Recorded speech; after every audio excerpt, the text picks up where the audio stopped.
हरे कृष्णा। श्रीमद् भागवत गीता में भगवान से अर्जुन कहते हैं, हे मधुसूदन, यहाँ अधियज्ञ कौन है और वह इस शरीर में कैसे है, तथा युक्त चित्त वाले पुरुषों द्वारा अंत समय में आप किस प्रकार जानने में आते हैं। यहाँ अधियज्ञ के विषय में अर्जुन के प्रश्न का क्या अभिप्राय है। अधियज्ञ शब्द यज्ञ के किसी अधिष्ठातु देवता विशेष का वाचक है। यहाँ अंतर्यामी परमेश्वर का अथवा अन्य किसी का एवं वह अधियज्ञ नामक तत्व मनुष्य आदि समस्त प्राणियों के शरीर में किस प्रकार रहता है और उसका अधियज्ञ नाम क्यों है।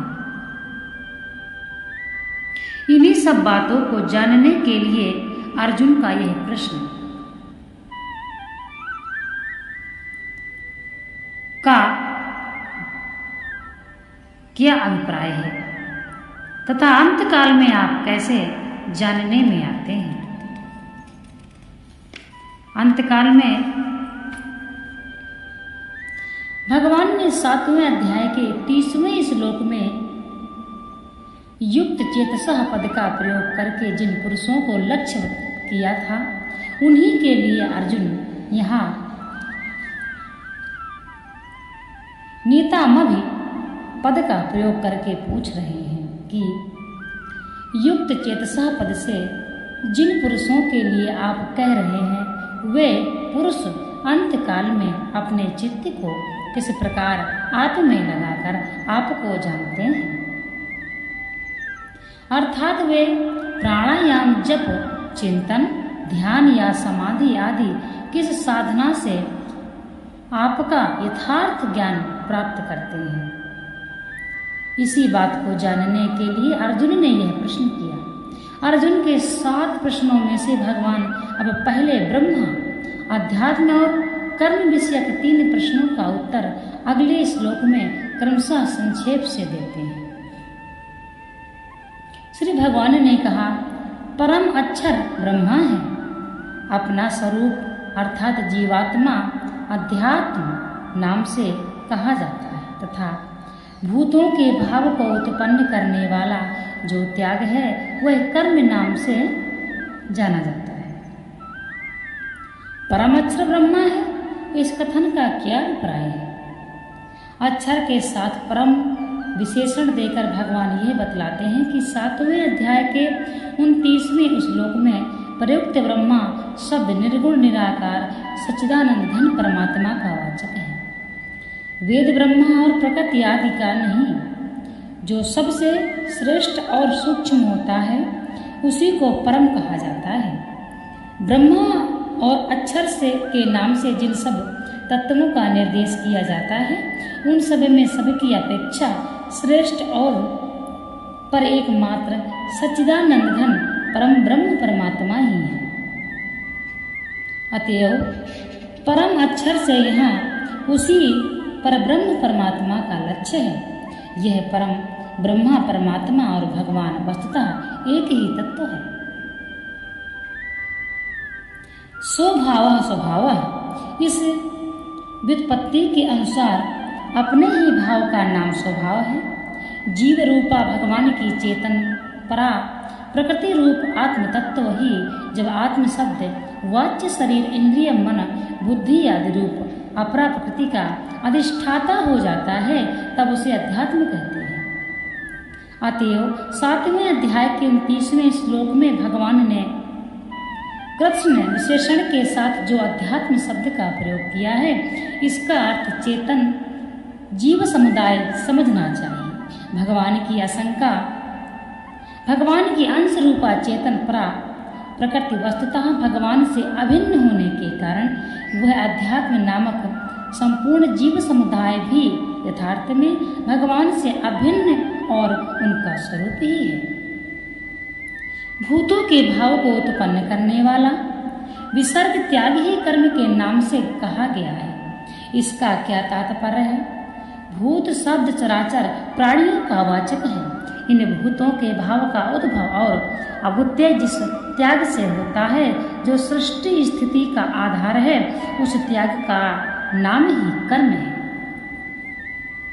महाप्रलय में विश्व के समस्त प्राणी अपने अपने कर्म संस्कारों के साथ भगवान में विलीन हो जाते हैं। फिर सृष्टि के आदिमी भगवान जब यह संकल्प करते हैं कि मैं एक ही बहुत हो जाऊं, तब पुनः उनकी उत्पत्ति हो जाती है। भगवान का यह आदि संकल्प ही अचेतन प्रकृति रूप योनि में चेतन रूप बीज की स्थापना करना, यही जड़ चेतन का संयोग है। यही महान विसर्जन और इसी विसर्जन या त्याग का नाम विसर्ग है। इसी से भूतों के विभिन्न भावों का उद्भव होता है। इसलिए भगवान ने कहा, संभव सर्वभूतानां ततो भवति भारत। उस जड़ चेतन के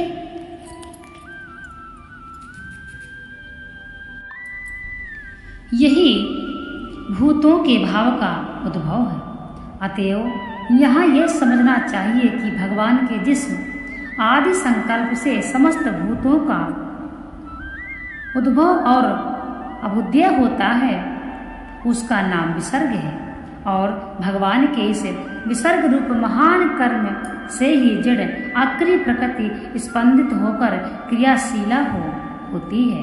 अतः उससे महाप्रलय तक विश्व में अनंत कर्मों की अखंड धारा बह चलती है। इसीलिए यह विसर्ग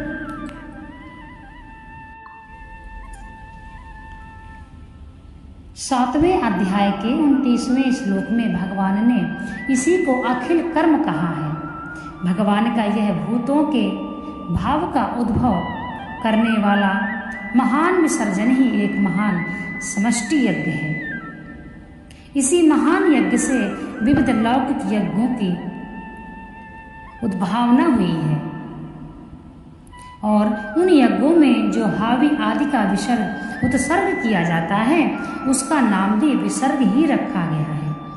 उन यज्ञों से भी प्रजा की उत्पत्ति होती है, अर्थात वेदोक्त विधि से अग्नि में दी हुई आहुति सूर्य में स्थित होती है। सूर्य से वृष्टि होती है, वृष्टि से अन्न होता है और अन्न से प्रजा होती है। यह कर्म नामक विसर्ग वस्तुतः भगवान का ही आदि संकल्प है। इसीलिए यह भी भगवान से अभिन्न ही है।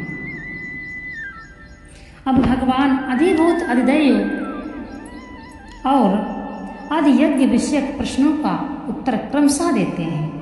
भगवान कहते हैं, उत्पत्ति विनाश धर्म वाले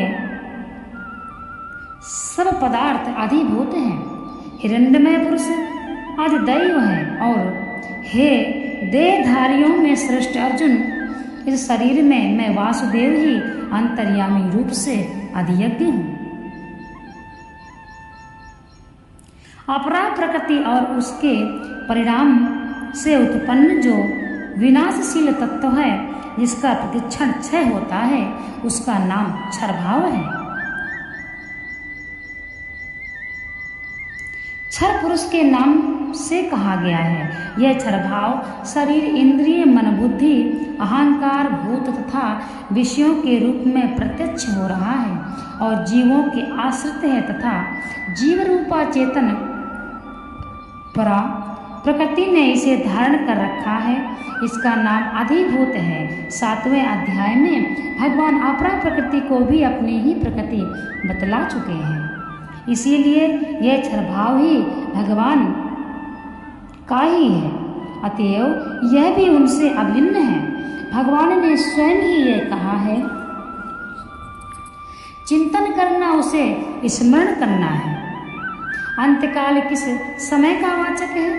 जिस अंतिम क्षण में स्थूल देह से प्राण, इंद्रिय, मन और बुद्धि सहित जीवात्मा वियोग होता है, उस क्षण को अंतकाल कहते हैं। जब हम कोई चीज सोचते हैं तो उसको उसका स्मरण करना ही होता है।